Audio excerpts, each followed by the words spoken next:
The mic cut mid-vow. Then Linda, the groom's mother they tried to humiliate, stepped onto the stage, holding the deed to the venue. She was supposed to serve drinks, the bride had whispered earlier. Instead, she served an eviction, in front of 200 guests. Now the woman they called the help holds the future they thought was theirs. All right, before we dive into this crazy story, do me a favor. Subscribe and tell us where you're watching from. I thought he wanted me at his wedding, until I read the fine print. The envelope was heavy, not in weight, but in consequence. Cream-colored with gold accents, it rested on Linda's modest kitchen counter like a landmine disguised in calligraphy. She stared at it for a moment, hands still wet from washing dishes, water dripping from her fingertips onto the tile. The name, Mrs. Linda Whitaker, was printed in cursive, but the ink felt impersonal, like it had been chosen by someone who liked the look of tradition, but not the meaning of it. She opened it carefully. First came the shimmer of floral embellishments, faux wax seals, and hashtags about love. Then the date. Then the location, an upscale vineyard estate 2 towns over. Then, finally, a card tucked behind the main invite, cream with black font, titled, "Special Roll for the Big Day." Linda's breath caught. Her eyes scanned the words. "Dearest Linda, as someone who's always supported us from behind the scenes, we'd love for you to continue doing what you do best. Help us create a smooth, beautiful day. You'll be stationed at the champagne table near the east patio. We'll provide black attire to match the servers." The rest blurred into meaningless fonts and empty hearts. She read it again, slower this time. Black attire. Match the servers. Her stomach turned. Her son's wedding. And she'd been assigned to serve. Her thumb brushed the edge of the card like she might slice it open. She set it down and exhaled, a breath that came out colder than the air around her. The phone buzzed. A text from Derek. "Hey, Mom? Got the invite? Tessa worked so hard on the design. Hope you like your role?" Her hands stiffened. She didn't reply. Not yet. She walked to the living room where an old photo still sat on the mantel. Derek, age 7, gap-toothed and beaming, holding a handmade card that said, "Best Mom Ever" in crayon. Back then, she was everything. His shelter, his steady, his only. The memory hit her with a sting that felt almost physical. She thought she'd buried the sharpest versions of that pain. Apparently not. Later that afternoon, she stood in Tessa's over-decorated kitchen, where neutral tones made the place feel like a hotel lobby. Tessa, flawless in matching workout gear, sipped something green from a glass straw. "So you'll do the champagne table, right?" she asked, not looking up from her phone. Linda tilted her head slightly. "Is that what you really want me to do?" Tessa finally glanced up. Her smile didn't reach her eyes. "You're great with people. And honestly, it's kind of symbolic. You've always served the family so well." The silence that followed wasn't awkward. It was surgical. Derek walked in mid-scroll. "Hey, Mom. Tessa showed me your station. It's perfect. You're still part of the day, but special, you know?" Linda studied his face, waiting for even a flicker of recognition. It never came. Just excitement wrapped in oblivion. She smiled faintly. "Of course." And in that moment, something settled inside her. Not bitterness. Not rage. Resolution. That night, back home in her tiny apartment, she pulled open a dusty drawer she hadn't touched in over a decade. Inside was a sealed white envelope labeled "For Emergency Only" in her own careful handwriting. She opened it. Inside were the final legal papers and a check stub from a conversation long buried, one that connected her to a property she once almost bought, before life got in the way. Her fingers trembled slightly as she reread the contact details. The vineyard, the wedding venue. A note was paperclipped to the back. "Call only if you're ready to change everything." She sat there for a moment, the sound of the city bleeding in through her cracked window. Somewhere outside, someone laughed. It echoed like a dare. Then Linda picked up her phone. She dialed the number, and when a voice answered with, "Fairstone Estates Realty, how may I help you?" she simply said, "I'm calling about the vineyard property listed under parcel 837B. A pause. "Oh, yes, ma'am, it's still available. Would you like to tour the space? Linda's eyes narrowed slightly. Her voice was calm. I already know the space. I'd like to discuss ownership. She contacts someone about the property. It's the wedding venue. They printed everyone's names, except mine. Linda's fingers paused mid-scroll, her breath catching the second she saw the seating chart graphic Tessa had proudly posted to her Instagram story. Lavish floral borders, golden cursive font, and name after name. Delicately arranged in calligraphy, the Whitmores, the Greystones, the Berksons, Aunt Marla, Cousin Jen, Mr. and Mrs. Torres, no Linda Whitaker. She searched again, zoomed in, scanned every column twice. Nothing. And then, nestled at the bottom, a final frame titled Vendors and Support Staff. It was in plain black text, like a footnote, Linda W. Beverage Station. A fresh kind of silence bloomed in her kitchen, not peaceful, hollow, like the air had been scraped clean of oxygen. She sat down, the edges of the stool cool beneath her palms. Her eyes didn't blink. They just burned.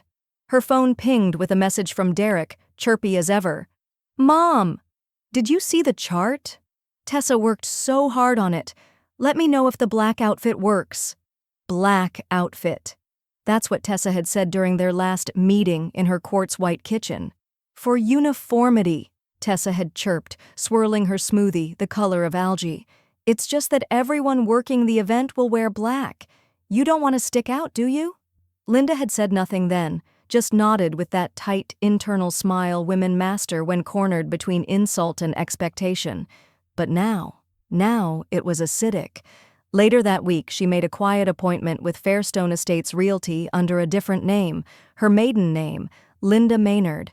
She hadn't used it since she was 24, freshly heartbroken and applying for nursing school with a newborn in her lap. The realtor was younger than she expected, bubbly, a little too chirpy. So, Miss Maynard, this property is stunning, right? She said, walking her through the vineyard's private event center. I mean, this is where that influencer couple got married last spring. Linda nodded, silent. Her eyes scanned the room, high-beamed ceilings, warm chandeliers, that gentle slope of vineyard hills through the arched glass windows. She could still smell the lavender oil they used in the air diffusers. It clung to everything. She had poured herself into Derek's dreams like water into a cracked glass, carefully even though she knew it would leak. And now she stood here as a stranger, watching a stranger prep a wedding her son would celebrate, without her. Funny, the agent chirped again, clicking her clipboard. You actually beat out another inquiry. Someone was eyeing it, but their financing was shaky. If you're ready to sign, I can hold it for you, but only if it's today. Linda turned slowly, her face unreadable. Someone else is interested? She asked. The agent shrugged. Probably nothing serious, but things move fast with properties like this, especially weddings. Big pressure, big emotions. You know how brides can be. Linda smiled, calmly, tightly. Yes, she said. Yes, I do. She turned to the window again and watched the wind rustle the grapevines outside like whispers.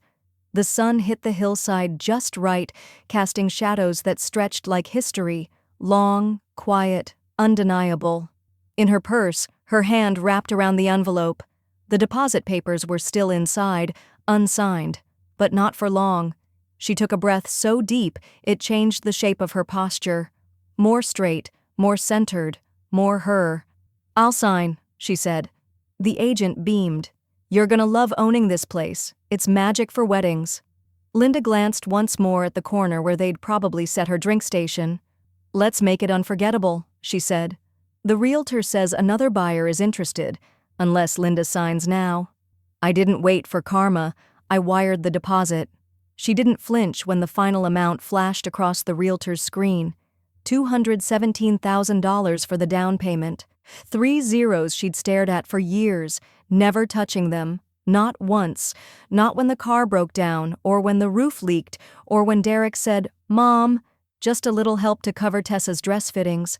Her fingers moved now, steady as stone. She typed in the routing number with the kind of calm that comes not from peace, but from a storm that's passed and left her standing.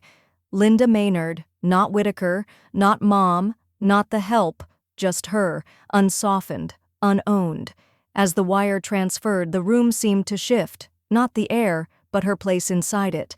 The realtor offered her a congratulatory smile, but Linda only nodded. "Send everything to my lawyer," she said. "Of course," the woman chirped, unaware she'd just handed a mother the deed to her son's future. Outside, the vineyard shimmered under afternoon light. The rows of grapevines whispered with the wind like 1,000 quiet congratulations. Linda walked back to her car with the slow grace of someone who no longer needed to rush. The keys felt heavier in her hand, like they knew what she'd just done. She didn't cry. Instead, her mind drifted to a moment 17 years earlier when she stood in a freezing mechanic's shop, handing over half her paycheck for a used engine belt so Derek could get to debate camp. To the night she skipped her own 50th birthday dinner because Tessa had a work gala and asked her to babysit. To the day she promised herself she'd never spend the inheritance from her grandmother's land, not unless it was for something that couldn't be taken back. Today was that day.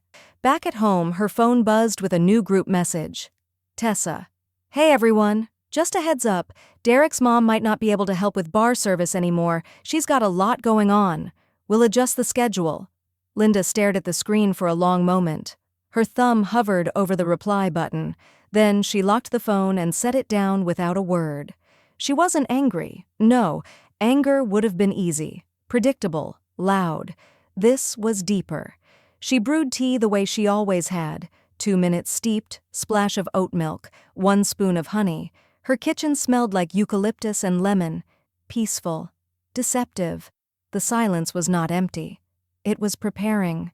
That night, she met with her lawyer, Martin Kane, a man with a voice like sandpaper and a jawline that hadn't moved in 30 years. "Are you sure about the name?" he asked, scanning the contract. "Yes." She looked him square in the eye. "Maynard." "All right," he nodded, stamping the first page. "You're the owner. Quiet title, no public announcements. It's clean." She breathed out, and the room seemed to inhale with her. "Wedding date?" he asked. She gave it. "Venue access?" "Day before. Early," she said. "I want time to prepare." He looked up. "Linda, do you want them to know?" She smiled softly. "I want them to feel it." She drove home through a street lined with houses she knew by heart, neighbors who still called her Sweet Linda, who didn't know she'd just bought a castle, who didn't know the woman they pitied had just become the one who would rewrite the script. She passed a bridal shop, white tulle in the window, mannequins frozen mid-dream. She didn't stop. Inside her living room, the light was low.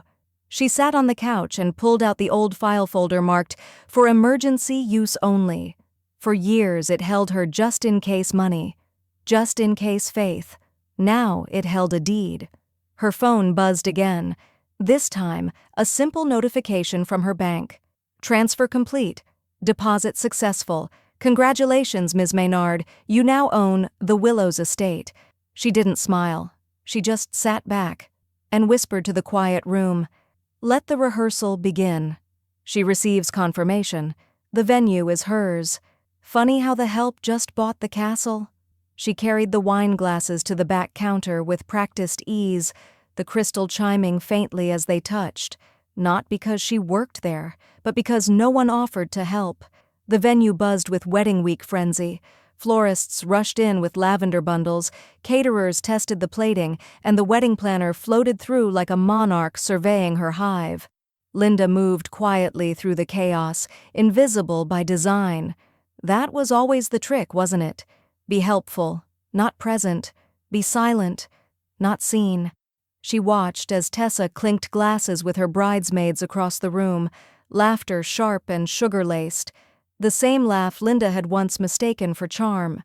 "She's still wearing those old loafers," Tessa muttered under her breath, but not low enough. Like, no offense, but who lets their mom show up looking like that? A pause. "I mean, it's kind of sweet, in a sad, maid who lingered after hours kind of way." The girls giggled, their heels clicking like punctuation marks on polished marble. Linda didn't react.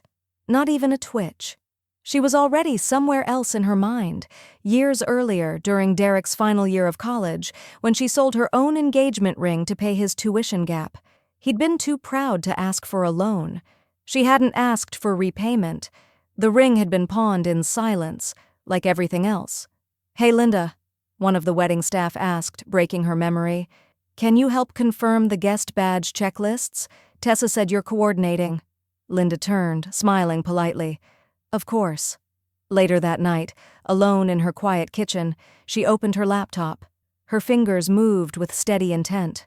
She opened a new tab, printed guest badge designs, embroidered lanyards, RSVP level access, owner access, L. Maynard, private access only. She clicked Order Now, then she pulled up the catering site, private chefs, mobile kitchens, premium pairings. She chose a boutique team based in Napa that specialized in intimate, high-luxury gatherings, all invoices in her maiden name, all delivery dates set for the morning of the rehearsal. Linda sat back. She could still hear Tessa's voice. Maid in old clothes. Well, this maid had just booked a sous vide lamb rack for 20. The next morning, the air outside tasted like citrus and wet oak. Linda sipped coffee slowly, glancing through her inbox. Contracts confirmed. Ownership registered. Event override filed. It was all happening. She scrolled one last time and paused. A message from Derek. "Derek, hey Mom, can you confirm your arrival time for the bar prep rehearsal on Friday? Just want to make sure everything runs smooth. Appreciate you." Linda stared at the message for a long time, a colon and a parenthesis. That was the thanks she got for funding his entire launch into adulthood. She didn't reply. Not yet. Instead, she walked to her bedroom closet, reached high above the shelves, and pulled down a black velvet box. Inside, her late mother's gold watch, not expensive, not flashy, but ticking still. She fastened it to her wrist. The time for serving had passed. Now came the time for claiming. Derek texts, "Please confirm your time for bar prep rehearsal." They thought I'd be holding a tray. I held the deed. The clink of champagne flutes and laughter echoed through the air like wind chimes in a storm. Too pretty, too hollow, too fragile. Linda stood near the back terrace, just beyond the ivy-covered archway where no one thought to look. She wasn't dressed in black today, no apron, no lanyard. Her silk shawl caught the breeze like a flag refusing to be lowered, in one hand a folded piece of paper, in the other, time. The wedding coordinator scurried past her with a clipboard and a headset, barking orders into the breeze. 2 minutes to aisle queue. Let's get the flower girl out of the fountain, please." Linda watched. She watched as the guests began to settle into their seats beneath the trellis, cell phones raised, cheeks powdered with hope and blush. Rows of white chairs curved in a perfect crescent, all facing the antique gazebo, floral arrangements dripping from it like royalty's crown. She watched as Derek straightened his lapel in the reflection of the venue window. And she watched as Tessa made her grand entrance from the bridal suite, flanked by 2 bridesmaids in overpriced chiffon, her ivory dress clinging to her like entitlement. "Smile softer," one of them whispered. "You're not selling real estate." Tessa didn't smile at all, just tossed a glance toward the crowd like a queen sizing up a court she already owned. Linda's fingers curled slightly around the paper. Her eyes never left the altar. The officiant stepped forward. "Please rise."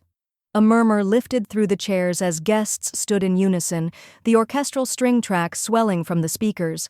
And then, just before the vows, the audio cut. A sharp electronic pop, then silence. The strings faded like a breath held too long. The officiant blinked.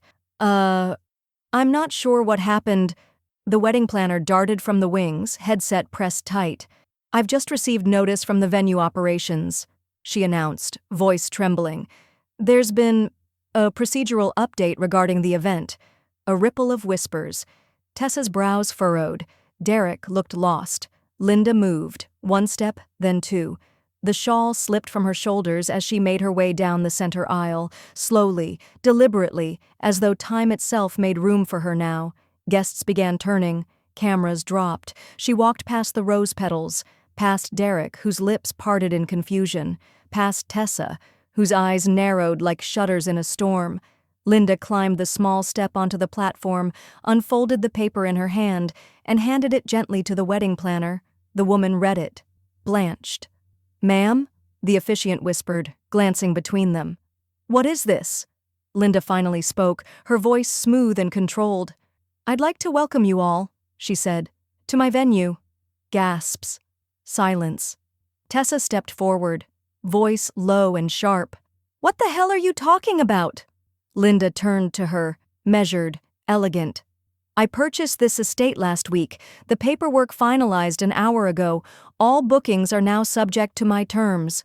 The planner nodded slowly, eyes wide. It's all here. She owns it." Derek's voice cracked. "Mom, what are you doing?" She looked at him, soft but firm. "I was asked to serve today," she said, lifting her chin. "So I am. Just not in the way you expected." Tessa was already shaking her head. "This is insane. You can't just— This is our wedding." Linda raised an eyebrow. "Not unless you'd like to renegotiate the rental. My team can draw up a new agreement. Premium day of rate supply." One of the groomsmen whispered, "She bought the venue?" Another muttered, "That's legendary." The planner stepped back toward the microphone. "We'll need to pause the ceremony until ownership logistics are clarified." Derek moved to stop her. No, please, don't do this. Not now." Linda looked at him for a long moment. She saw his jaw clench, his hands tremble, so much like the boy who once needed her for everything. And now he couldn't even look her in the eye. "I gave you everything," she said softly. "You asked me to pour champagne. Instead, I poured the foundation beneath your feet." She stepped away from the mic. Then, turning slowly to the stunned guests, she lifted the deed high. Neatly signed, legally stamped, folded into power. Linda walks onto the stage holding the deed. Linda announces she owns the venue now, and the event needs to be cleared unless rented under her terms. They wanted a wedding. I gave them a wake-up call. The silence that followed Linda's announcement didn't feel empty. It felt charged, like a thunderstorm holding its breath. The guests sat frozen, the sound of wind rustling through white rose arrangements, the only thing brave enough to move. Cameras that had been raised to capture vows now recorded disbelief. Tessa's eyes cut across the altar like twin lasers, face twitching in a slow descent into panic. "What do you mean you own it?" she hissed, the veil slipping slightly from her left shoulder. Linda didn't raise her voice, didn't need to. "I signed the deed. It's mine. Effective this morning." Gasps swelled like a choir out of tune. Tessa looked at Derek, wide-eyed. "Do something!" Derek opened his mouth. Nothing came out. His lips moved like he was chasing words underwater, slow and strangled. The wedding planner, pale now, backed away from the mic. "Venue staff has just confirmed the legal transfer," she muttered to someone in a headset. "We're technically trespassing." Linda stood her ground. Her heels never wobbled, her breath never caught. If anything, she looked like she'd been preparing for this moment her whole life. One of the guests whispered, "Is this for real?" Another added, "I thought she was like the bartender or something." Security appeared at the edges of the lawn. Black shirts, earpieces, posture tight. One of them stepped up to the platform and leaned in toward the wedding coordinator. "Owner's request," he said. "Events paused until new terms are reviewed." Tessa's jaw dropped. "Paused? You can't pause my wedding. This is my day." Linda turned to her, gaze steady. "You turned it into a performance. I just changed the stage." Derek stepped forward, voice shaking. "Mom, can we just talk? Talk?" Her tone was calm, but sharp enough to cut ribbon. "You mean like when you asked me to serve wine in borrowed shoes? Or when you watched them print a seating chart that didn't even have my name?" His shoulders dropped like defeat had weight. "Listen," he said. "I didn't mean for it to—" Linda held up a hand. "I've spoken enough," she said. "Now you can listen." Tessa started to object, but Linda wasn't looking at her anymore. She turned to the coordinator. "Kindly begin asking the guests to exit. Those wishing to renegotiate the space are welcome to reach out Monday morning. Business hours only." There was a beat of stunned silence, then movement. Security began calmly escorting guests toward the reception area, politely informing them of the pause. Confused murmurs rippled across the manicured lawn. Some laughed nervously. Others looked offended, clutching handbags and glasses of untouched Prosecco. Tessa screamed after them, "No one goes anywhere! This is my wedding!" But no one listened. Even the violinist had stopped playing. Derek turned back to Linda one last time, his voice a whisper. "You really did this to us." "No," she said, her eyes never leaving his. "You did this to me. I just responded."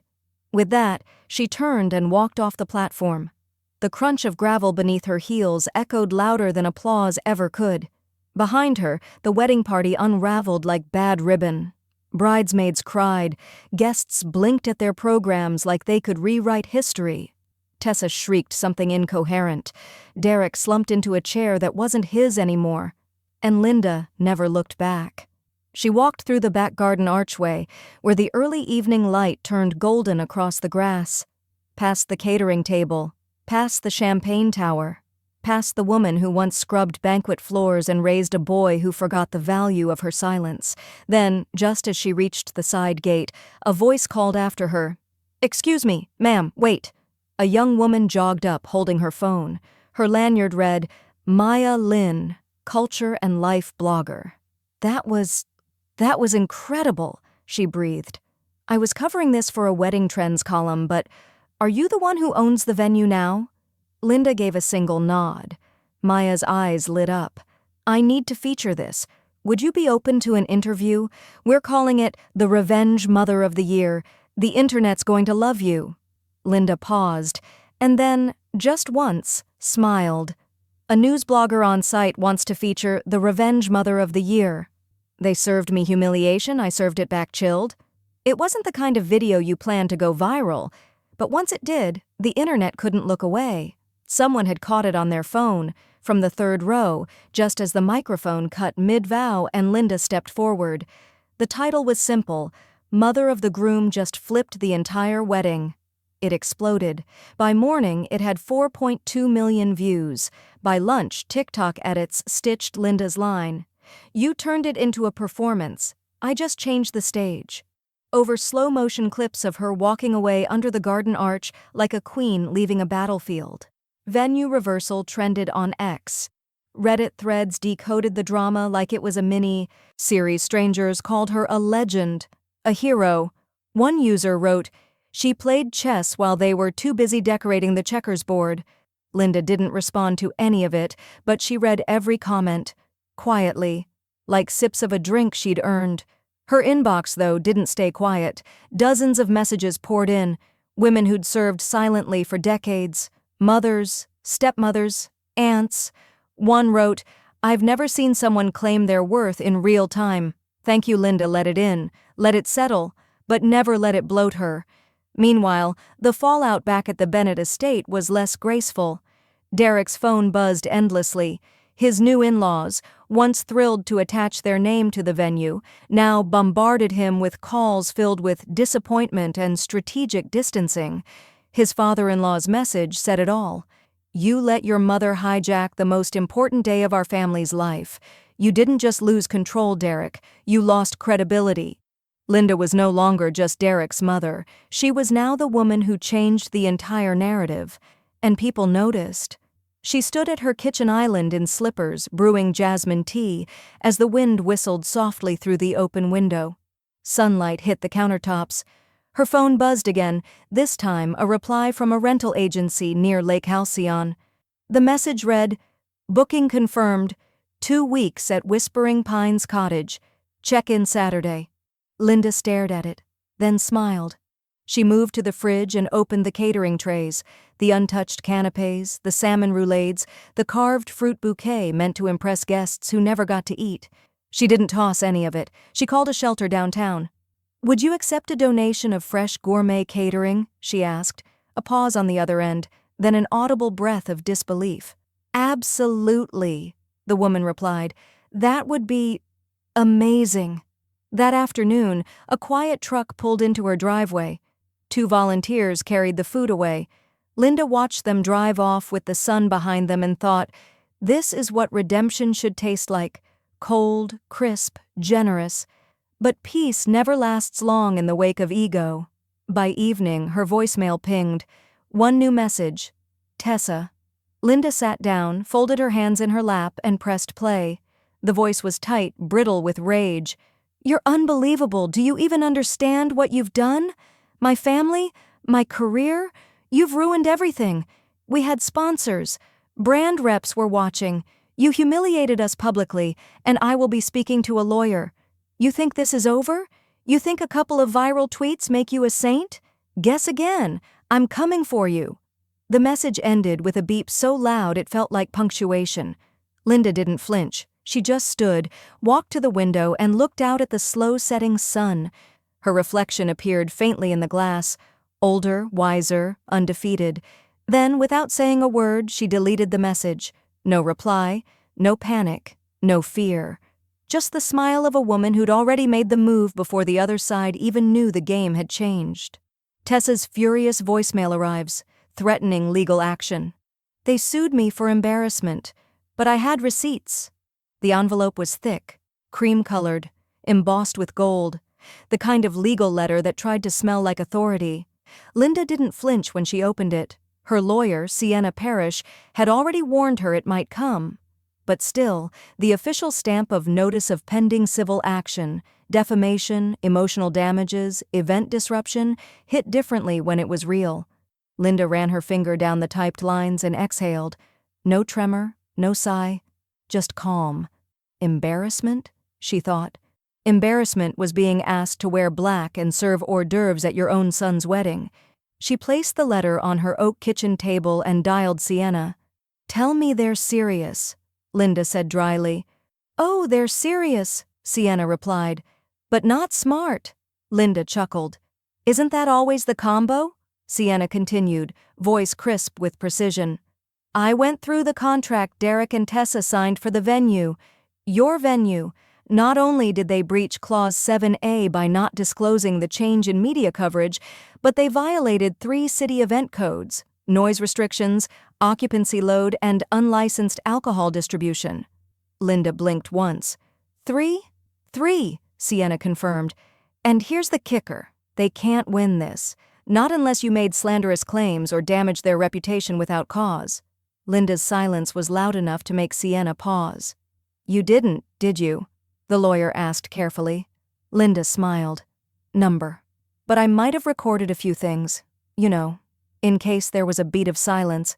Linda, Sienna said slowly, what kind of things? Flashback. 2 months ago. The dressing room had been a war zone of hairspray, mascara wands, and ego. Linda had been pouring champagne, her special helper duties, as Tessa called them. She'd left her phone on the vanity. Voice memo app recording. She looks like a ghost in a gift. Shop, Tessa had whispered to her bridesmaids. It's almost sweet, like watching a sad little character in a holiday movie. All she needs is a tray of cookies and some hope. Laughter, more snickering. Then, she doesn't know her time's up. Honestly, if she vanished tomorrow, Derek would breathe easier.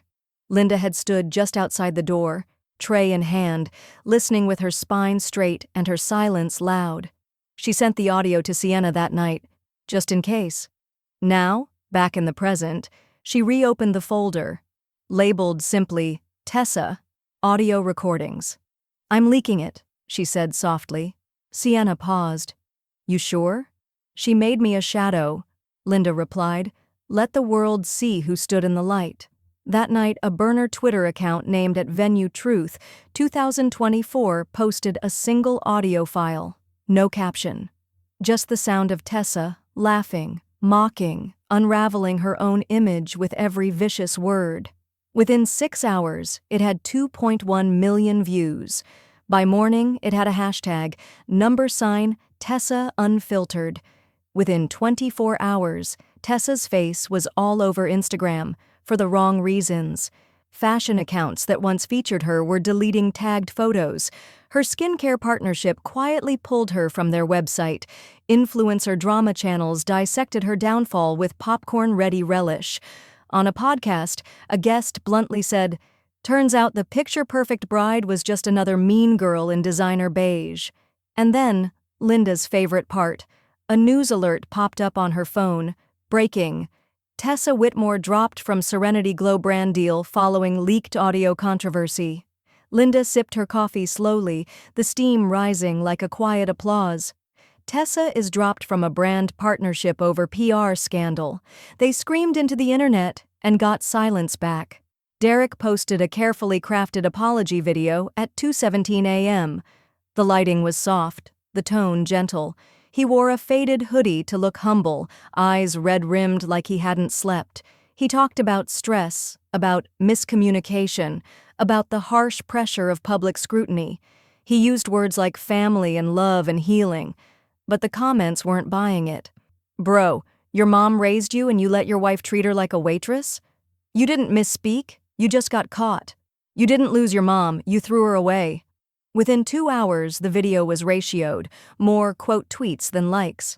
By sunrise, his LinkedIn had quietly gone dark. By lunch, his firm had issued a press statement. Derek Whitmore is no longer affiliated with Whitmore Stratagem and Company. We wish him the best in his future endeavors. Linda found out through a news ticker scrolling across the bottom of her muted TV screen. She didn't react, just folded her tea towel neatly and set it beside the sink. A low breeze slipped through the kitchen window, carrying in the faint scent of lavender and freshly mowed grass. It wasn't victory. It wasn't even vindication. It was stillness, like the kind you only get after a hurricane has passed through and taken all the noise with it. Tessa, meanwhile, tried to pivot. She posted a photo of herself meditating, captioned, "Growth comes from pain. I'm listening, I'm learning, I'm healing." But the comments weren't so forgiving. You bullied your MIL and now you're quoting Rumi? Healing is code for I lost my sponsorships. You can't spiritual bypass your way out of this, Tessa. Within days, her parents, long-standing donors to a local arts foundation, canceled their upcoming gala. Too many eyes, too many whispers, too much heat. Linda watched it all unfold, like someone observing birds scatter from a tree she never meant to shake. She didn't post, didn't retweet, didn't engage, she simply was. Every morning she tended to her herbs on the windowsill, basil, thyme, sage. She chopped wood in the early hours before sunrise, the cold air sharpening her breath. At night she read poetry, not about revenge, but restoration. Flashback. 10 years ago. Her husband, Michael, had died on a wet November morning. The car accident was instant. She'd held his wedding band in her palm that night, alone in the hospital chapel, and whispered a promise to herself. Never again will I let someone reduce me to silence in a room I built with my own hands. She didn't remember the ride home, but she remembered that vow. It lived in her ever since. That evening, as the sun began bleeding into the sky with streaks of orange and plum, her phone buzzed. She almost didn't check it, but something tugged. Derek. 6:32 p.m. Mom, can we meet? Please. She stared at the screen for a long while, thumb hovering just above the reply icon. The room was quiet. Not empty, just quiet. The kind of quiet that asks, "What now?"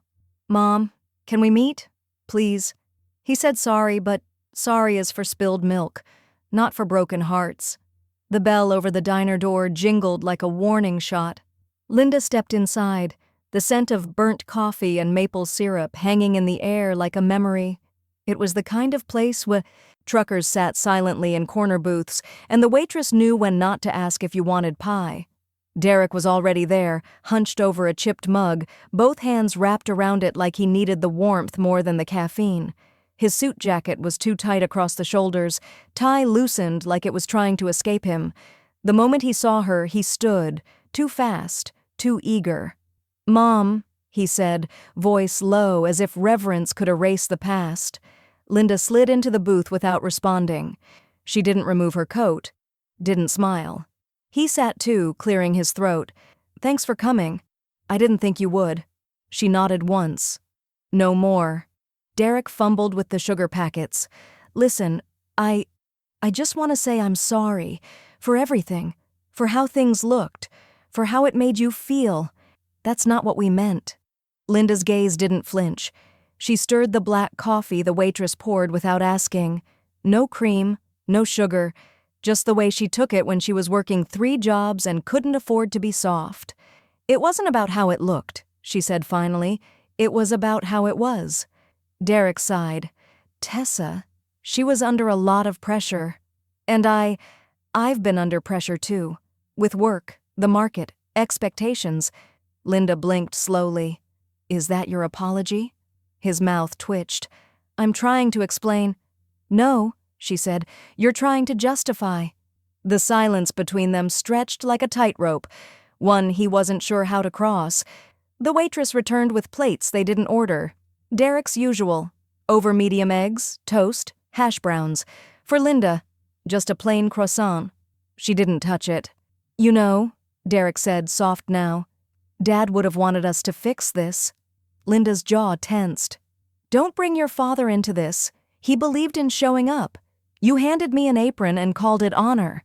He winced. "That wasn't me. That was Tessa." Linda leaned in, her voice barely above a whisper, but sharper than broken glass. "But you stood beside her. That's what hurt." He dropped his gaze. The diner clattered around them. Silverware, footsteps, the dull hum of an old jukebox playing something nostalgic in the background. "I lost everything," Derek murmured. "The job, the sponsors. The house is hanging by a thread. I didn't think it would go this far." Linda reached into her bag. Derek looked up as she slid a white envelope across the table. He blinked. "What's this?" She stood slowly, adjusting her scarf. "It's not a bailout. It's a nudge." He opened the envelope. Inside was a check and a note. "For therapy, not rent." His hand trembled as he read it. "You really think I think you need more than sympathy," she said. "You need work, the kind no one else can do for you." She started to leave. "Wait, Mom, please." He stood, his voice cracking. "Don't leave like this." She turned back just once. "You already did." Then she walked out, the door swinging gently behind her. Derek sank back into the booth, the check still in his hand, the eggs on his plate going cold. He didn't cry. Not right away. But when the waitress came by with the check, he whispered, "Give me a minute," and his voice broke in half. What Derek didn't know, what Linda hadn't said, was that the foreclosure letter sitting in his mailbox tomorrow wouldn't come from the bank. It would come from her. Because the house they lived in, the mortgage they'd defaulted on, she bought it months ago. Quietly, strategically, in full. The locks hadn't changed yet, but they would. "They gave me a mop. I gave them a moving truck." The doormat was gone. Derek noticed it first, bare concrete where their welcome-ish mat used to sit. In its place, a thick envelope taped to the doorframe, fluttering slightly in the morning breeze. He tugged it loose. Tessa was still unloading grocery bags from the car, muttering about gluten-free pasta. "Can you get the door?" But Derek was already frozen, his eyes locked on the seal. "Notice to vacate. 30 days. Issued by N. Carson Holdings, LLC." He blinked. Once. Twice. Then flipped to the signature line, authorized by Linda J. Carson. "What is it?" Tessa asked, stepping beside him, keys in hand. He didn't speak, just handed it to her, jaw clenched so tight it clicked. She read. The paper crinkled in her hands as she gripped it harder with every word. "What the hell is this?" "The locks," Derek said, voice thin. "They've been changed." He reached for the knob. It turned, but the deadbolt held. They were locked out of their own home. Or rather, her home. Linda's. Inside her quiet condo across town, Linda poured herself a glass of cucumber water. The sunlight streaked across her hardwood floor like soft applause. Her phone sat face down on the kitchen island, buzzing silently beneath a folded newspaper. She didn't pick it up. She didn't need to. Back on the porch, Tessa kicked the door. "She can't do this! You can't just steal a house!" "It's not stealing," Derek murmured, dazed. "It's ownership." They made calls. Real estate agent. Voicemail. The property manager, confused. The mortgage company, unavailable. Finally, one of Derek's old coworkers called back. Yeah, man, that LLC, it's private, but someone on the back end said it was acquired outright, paid in cash. You've got 30 days. Who owns the LLC? Derek whispered. The line was quiet for a second. Then, it's your mother. Tessa's face drained of color. Flashback. 15 years. Earlier, Linda sat at a kitchen table littered with financial aid forms, a toddler's crayons, and a cup of gas station coffee. A real estate flyer lay in front of her. 2-bedroom fixer-upper, $49,000. She took out her checkbook. The money came from tip jars, overtime, holiday bonuses. It was the first of many.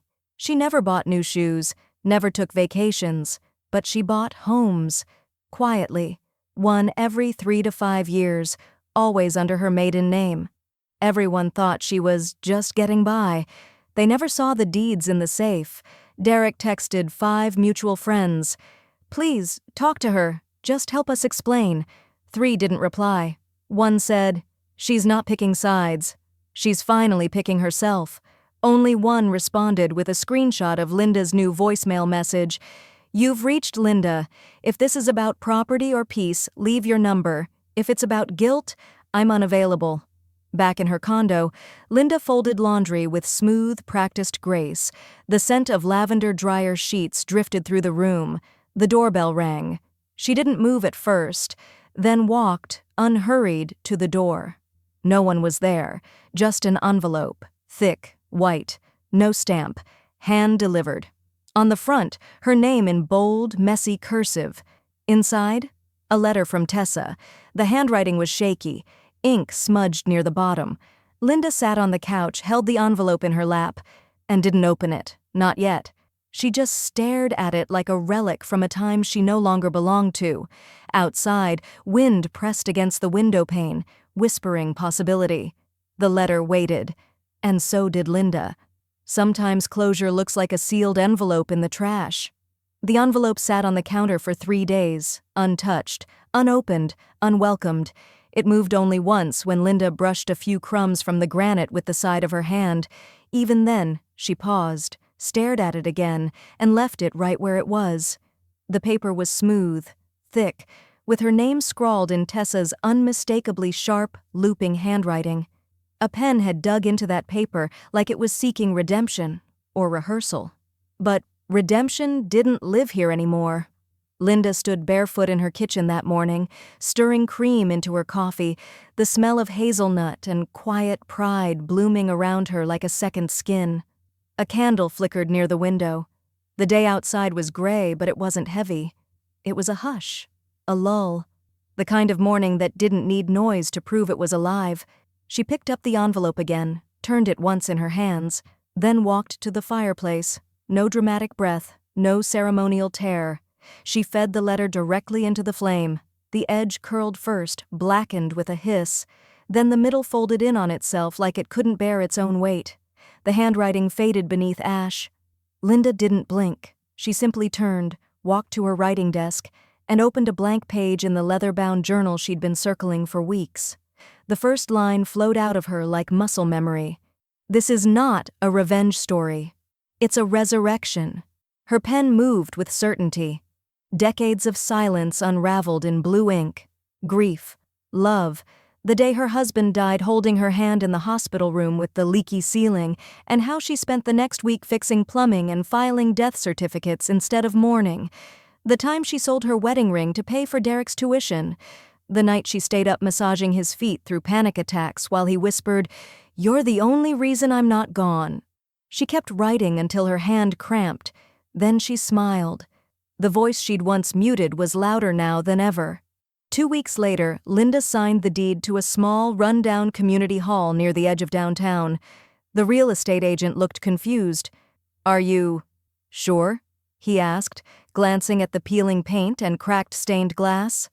"I'm not buying the walls," Linda replied. "I'm buying what it can become." She renamed it the Raymond Center, after her husband. By month's end, it was repainted, refloored, and ready for purpose. On Mondays, she taught budgeting classes for single moms. On Wednesdays, she dropped off books to the daycare built into the corner room. And every Friday at 4 p.m., she unlocked the door for a young woman named Brielle, a 19-year-old who reminded her of the version of herself who once cried behind the meat counter of a grocery store, clutching a third-shift schedule in one hand and a baby in the other. "This place saved me," Brielle said one afternoon. Linda smiled. "That's what it's for." She was stacking pamphlets when her phone buzzed. A new email. Subject: Feature Inquiry. Quiet Power, Women Who Reclaimed Their Stories. From Amara Fields, Senior Reporter, Everyday Women Magazine. Dear Ms. Carson, your name has been coming up in ways you probably didn't expect. We'd love to tell your story, on your terms. If you're open to it, I'd like to meet. Respectfully, Amara. Linda read it twice. Set the phone down, made herself a cup of tea. Chamomile and peppermint, the blend she used when her husband was sick and she needed her hands to stop shaking. She didn't reply. Not yet. Instead, she stepped outside. The late afternoon air smelled like rain-soaked earth and second chances. An hour later, her neighbor's son shouted across the fence, phone in hand. "Ms. Carson, have you seen this?" She walked over. He turned the screen toward her. Derek Carson scam trending. Apparently, Derek had joined a sketchy wellness MLM, posted about empowerment and financial freedom, promised to help moms find their worth. Then someone leaked screenshots, Derek mocking a former employee who quit over toxic vibes. He laughed about poor people staying poor because they want to. The comments weren't forgiving this time. "Isn't this the wedding guy whose mom owns that venue?" This man really tried to build a business on the back of the woman he humiliated. Karma came dressed in pearls and silk. Linda didn't flinch. She just turned back toward her porch, her tea still steaming on the table. The world was catching up, and she wasn't running anymore. She clicks on the tag, his face is everywhere, and they've started asking about her. He tried to sell his shame as hustle. No one bought it. The camera angle was too perfect to be honest. Derek sat in a tastefully staged home office, rented for the day, no doubt, dressed in a navy blazer over a crewneck tee, holding a mug that read, "Mindset is money." His voice was low, paced like he'd practiced it in the mirror. "What I've learned this year," he said, gazing into the camera with the solemnity of a man auditioning for forgiveness, "is that resilience is everything. You can't let people define your story. You build, you pivot, you rise." It would have been inspiring if the internet hadn't already seen the receipts. Linda watched the video on her tablet, half amused, half exhausted. She sipped her mint tea and scrolled through the comments. Didn't this guy kick his mom out of her own life? Selling ebooks on healing while evicting your mother. Bold. Bro really said growth while running from consequences. Derek's attempt at rebranding, under the handle at Resilient Reboot, lasted exactly 5 days before it imploded. Tessa, now notably absent from his videos, had filed for legal separation, citing irreconcilable differences and reputational harm. A polite phrase for, "You ruined us both, and I want out before the next tweet goes viral." Linda, meanwhile, was walking new paths, literally. She stood at the threshold of a grand wedding hall downtown, high arched ceilings, a crystal chandelier above, and floors that gleamed like polished mirror glass. The manager greeted her with outstretched hands. "We're honored, truly. Hosting you here would be full circle." Linda smiled politely. "I've cleaned these floors before." He blinked, unsure how to respond. "I was 17, my first job, mopping corners before brides walked through," she said, walking deeper into the venue, the click of her heels echoing like punctuation. "Now you're asking me to headline a gala?" He nodded, handing her a sleek program design. "You'd be the main speaker. We're calling it Inheritance Isn't Just Blood, Stories from Women Who Reclaimed Power." She flipped the mock-up open. Her photo, recent, confident, captured mid-smile, was dead center. "Will you accept?" he asked. Linda turned to the final page. The gala was booked 2 months from now, at the exact venue her son once tried to humiliate her in. Only now, she wasn't walking in with a mop. She was walking in with equity. Flashback. 1983. The bleach stung her hands. Linda wiped sweat from her forehead with the back of her wrist and scrubbed the marble edge of the reception hall's entryway. The bride's shoes had scuffed it during the father-daughter dance. Her stomach growled. She hadn't eaten since lunch, just 2 pieces of white bread with jelly. Derek, then a toddler, was at a neighbor's house. She looked up at the ceiling once and whispered, "Let this pay off someday." Now she looked up at a different ceiling. Same height, different woman. It had paid off. That night, she sat on her porch with a blanket over her lap, phone buzzing beside her. She didn't check it immediately. She let the sounds of her garden fill the air first, wind brushing lavender stems, the soft hum of nightfall. Then she tapped into her email. Subject: "Congratulations, your ownership has been processed." It was from the franchise's legal office. Her partial stake in the Marigold Hall network was officially active. 5 venues across the state. She owned 22%. A woman once denied a seat at her son's wedding now owned the floors beneath 100 other ones. Linda leaned back in her chair, breath slow, eyes closed. She wasn't chasing applause. She was building legacy. Her phone chimed again. A new message. Subject: Gala rehearsal. Confirm schedule? Venue: Marigold Hall, Juniper Avenue. The place her son once tried to make her invisible. They tried to dim my light. I became a lighthouse. The soil was warm beneath her fingertips, earthy, soft, forgiving. Linda pressed the marigold seedling into place with care, her nails darkened with dirt, her sleeves rolled up just past the elbow. The scent of rosemary brushed past her as the breeze carried it from the potted hedge near the gate. A butterfly hovered, weightless, before darting away. Her garden had grown wild in the best way, like her peace no longer needed pruning. "Morning, Miss Carter," called the voice from beyond the white picket fence. It was Samira, the young mother from 3 doors down, pushing a stroller while sipping her morning chai. Linda wiped her hands on a faded towel tucked into her waistband and smiled. "Good morning, dear." "You're famous now," Samira grinned. "My aunt in Ohio shared your interview, said you were the reason she finally stopped loaning money to her freeloading nephew." Linda chuckled, shaking her head as she stood. "Well, if I've become a cautionary tale, I hope it's a useful one." But she wasn't just a tale anymore. Inside her sunroom, beside a blooming orchid, sat a folder labeled Matriarch Fund. It was her latest project, an initiative to teach older women how to protect their money, invest quietly, and never beg for dignity. She hosted free workshops at the library twice a month. Last Tuesday, she showed 12 women how compound interest worked using muffin tins and pennies. One had cried afterward, not because of the math, but because it was the first time someone had explained anything without talking down to her. That same day, Linda wrote a check to a startup bakery run by 2 sisters, single moms with matching tattoos and eyes full of grit. She didn't ask for shares, she just asked for almond scones when they opened. Now, in her garden, she knelt beside the lavender rose. A monarch butterfly landed on her shoulder. She didn't move, just let it rest.